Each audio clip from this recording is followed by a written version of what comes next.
Boa tarde, alunos do oitavo ano. Estamos vivendo uma época de pandemia, onde todos devemos se cuidar, né? Ficar em casa, mas quer dizer que os estudos não podem parar e mesmo estando distantes, temos que continuar os estudos. Espero em Deus que logo possamos estar assistindo às aulas presenciais. A aula de hoje é sobre a Revolução Francesa que ocorreu no final do século XVIII. Então, o que acontecia na Europa naquele século, né? A Europa, o mundo vinha embalado pelas ideias do movimento iluminista, né? Final do século XVIII, este chamado também de século das luzes, né? Onde pensadores como Voltaire, Rousseau, Montesquieu, entre outros, criticaram o absolutismo monárquico, as práticas da igreja, lutaram por liberdade de expressão, liberdade econômica, e fez com que o homem agisse através da razão, do racionalismo e buscasse a sua felicidade. Então, a gente irá analisar como era a divisão da sociedade francesa naquela época, porque era uma sociedade baseada ainda no colonato, né? Muito parecida com a sociedade feudal lá da Idade Média, né? Onde a maior parte da população vivia na miséria, vivia na pior, e sustentando duas classes que viviam nos privilégios, que eram o clero e a nobreza. Então, por que essa revolução? Burgueses, camponeses, as classes, né, estavam sendo oprimidas, pagando muitos impostos e foram lutar por melhorias, né, fazer com que acabasse esses privilégios. Certo? Então, baseado em ideias iluministas, qual era o lema da Revolução Francesa? Liberdade, igualdade e fraternidade. Então, a França da época ela tinha cerca de 24 milhões de pessoas, onde ela era uma sociedade dividida em classes, né? Onde cerca de 5% fazia parte do clero e da nobreza. O restante da população era a classe menos favorecida, que era a burguesia e os camponeses. O clero e a nobreza por si tinham muitos privilégios. Que privilégios eram esses? Eles não pagavam impostos, certo? Apenas quem pagava impostos eram os burgueses e os camponeses. Quem eram os burgueses? Era uma classe de comerciantes, uma classe de ascensão, que estava em ascensão, que estava crescendo. E os camponeses eram aqueles que trabalhavam a terra. Então,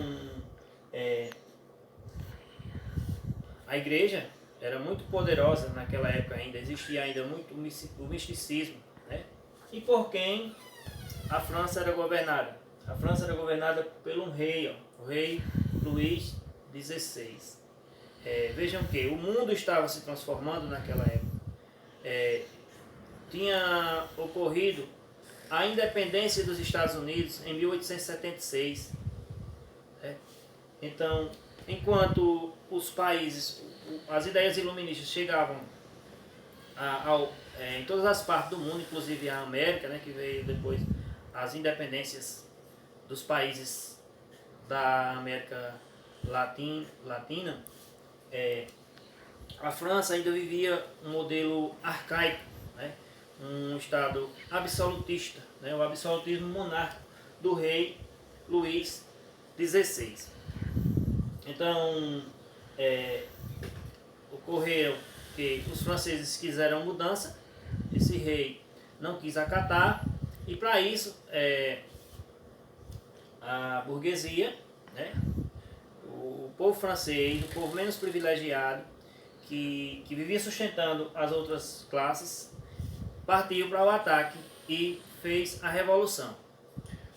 Uma grande conquista para os burgueses, né, foi o dia 14 de julho de 1789, que foi a queda da Bastilha. Derrubaram a Bastilha na França. O que era a Bastilha? Era um prédio enorme, onde simbolizava o absolutismo monárquico, onde o rei prendia aquelas pessoas de seu desafeto, os adversários políticos, né? Então eles prendiam na Bastilha. Então os franceses partiram para a luta e derrubaram a Bastilha. Hoje na França, por sinal, né, o dia 14 de julho é comemorado uma data muito importante, um aniversário de grande importância, onde marca essa data de 14 de julho, ela marca uma divisão, né, de períodos históricos, onde tem fim a Idade Moderna e inicia a Idade Contemporânea. Certo? Outra data importante para o mundo foi o dia 26 de agosto de 1789, onde foram assinadas a Declaração dos Direitos do Homem e do Cidadão. Então, essa Revolução Francesa, como falei no início do vídeo, ela foi baseada nas ideias iluministas, certo? E essa revolução ela continua presente e de grande importância para as sociedades atuais, né? Por sinal, a Constituição Brasileira de 1988, ela foi baseada, né, no lema da Revolução Francesa, né? Ela tem o ideal de liberdade, de igualdade, ela é também fraterna, então ela está muito presente, né?